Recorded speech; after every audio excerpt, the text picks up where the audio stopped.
ត្រជាក់មិនដែលស្គាល់ទេថា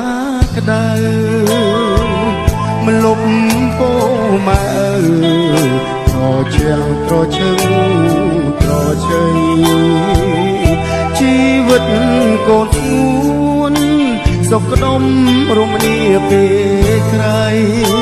ព្រោះមានតែអ្នកម្ដាយថ្លៃចាំថ្នមរក្សាម៉ែច្រៀងបំពេតាំងកូន